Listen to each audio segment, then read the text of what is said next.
va nous parler de l'évangile de ce dimanche. Bonjour mon père. Bonjour Caroline et bienvenue dans cette église des cœurs. Merci.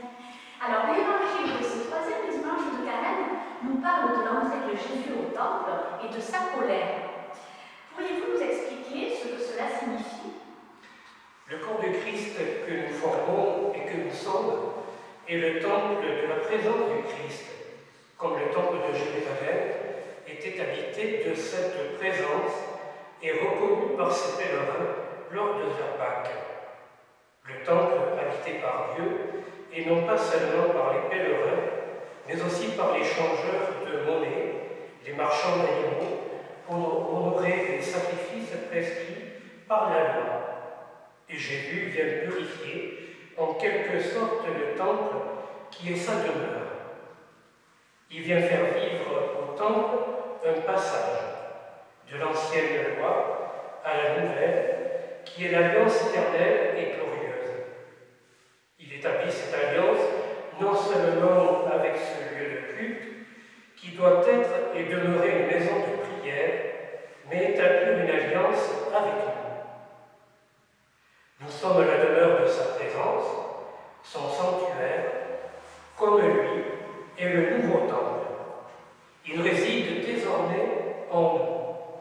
Il nous invite, à l'image du temple de Jérusalem, à vivre dans la prière, dans l'action évangélique, vivre la Pâque comme un signe de renaissance et de renouveau. Il nous invite à entrer dans son alliance nouvelle et éternelle. Pour ce faire, il chasse en nous tout ce qui est de l'ordre du marchandage, du commerce avec Dieu, pour être élevé et sauvé. Sa présence seule nous élève et nous sauve. Il nous invite à respecter notre corps, le réceptacle de sa présence. Valoriser notre corps, le nourrir, le fortifier dans la foi et par la foi, lui donner une qualité et un équilibre de vie. Considérer ainsi notre existence, notre histoire personnelle et communautaire, chrétienne. Il nous invite aussi à vivre un passage ultime où nous prenons soin de notre corps, et c'est prendre soin du corps du Christ, de sa vie en nous, de sa présence et sa proximité qui nous révèle notre mission. Le corps du Christ nous transfigure. Le temple de Jérusalem était défiguré par toutes les contingences qu'évoque Jean dans son évangile. Or, Jésus vient libérer le temple. Jésus vient libérer nos vies de tout ce qui est éphémère, non essentiel, dirions-nous en ces temps de crise sanitaire. Mais surtout, le Fils de Dieu vient nous rencontrer, s'enraciner en nous par sa mort et sa résurrection. En effet, Jésus, dans l'Évangile, parle du sanctuaire de son corps qui sera mutilé, bafoué, insulté et maltraité, mais qui revêt déjà la gloire de Dieu, puisqu'il descend de cette vie glorieuse en son Père. Oui, il se révélera le troisième jour, après sa mort, comme il nous révèle toujours par sa présence et parce qu'il fait de nous son corps. Nous participons d'une manière intérieure au mystère pascal. Nous le vivons en lui parce que sa présence nous habite. Au temple de Jérusalem, la participation des hommes par les sacrifices était extérieure, commerciale, et donc avec un intérêt pour prier Dieu. Le donnant-donnant n'est pas de mise avec le Christ. Ces offrandes n'étaient pas gratuites. C'était une maison de commerce. Jésus n'hésite pas à le dire dans l'Évangile. Or, le temple est sa maison, notre maison. Maison de prière, de louange, d'espérance, où nous puisons dans le silence de ce sanctuaire une vie intime et de communion profonde avec notre Dieu.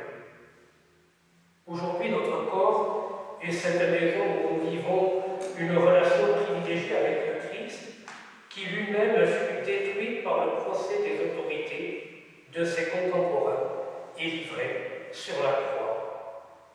Autre lieu du temple, autre instrument de la présence divine, car sur la croix, il y a bien la présence du Christ, ce sanctuaire de vie éternelle qui subit en toute liberté la loi et la volonté des hommes. Mais la victoire est là.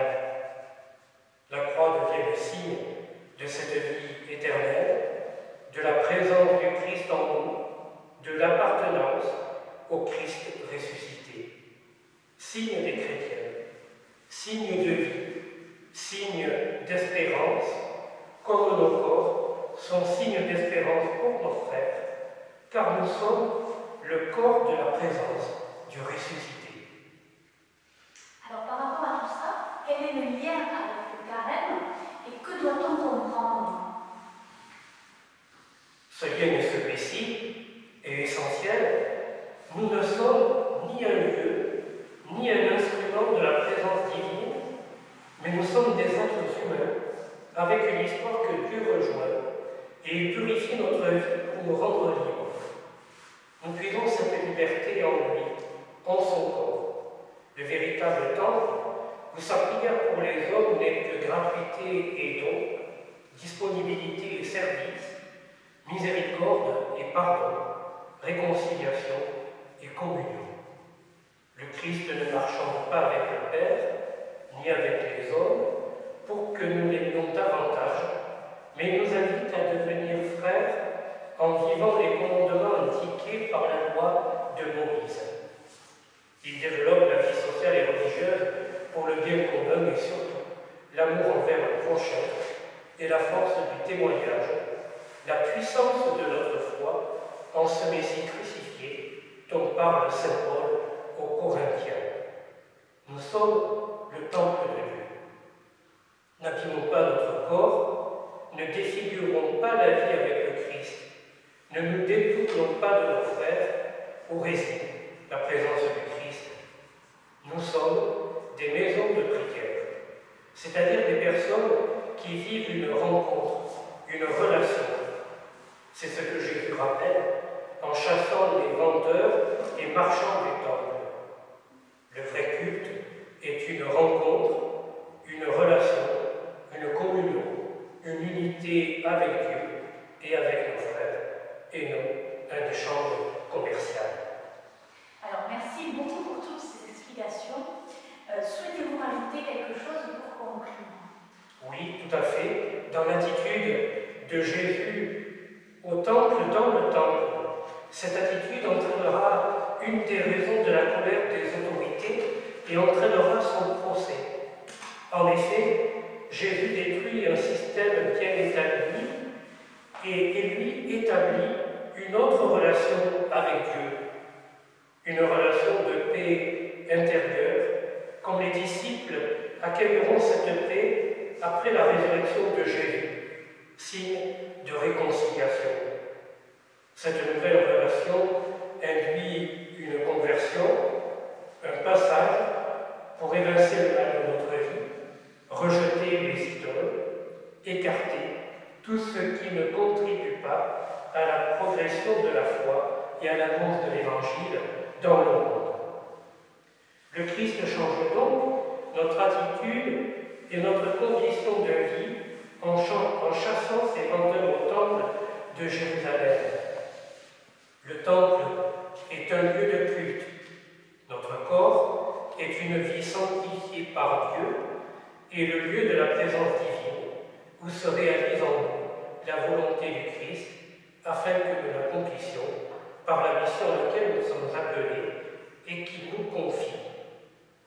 En notre corps s'exerce le véritable culte avec le Christ, une relation d'amour infini avec notre Dieu, et elle est éternelle. Le corps du Christ que nous formons et que nous sommes est la maison de Dieu. Oui, l'amour de ta maison fera mon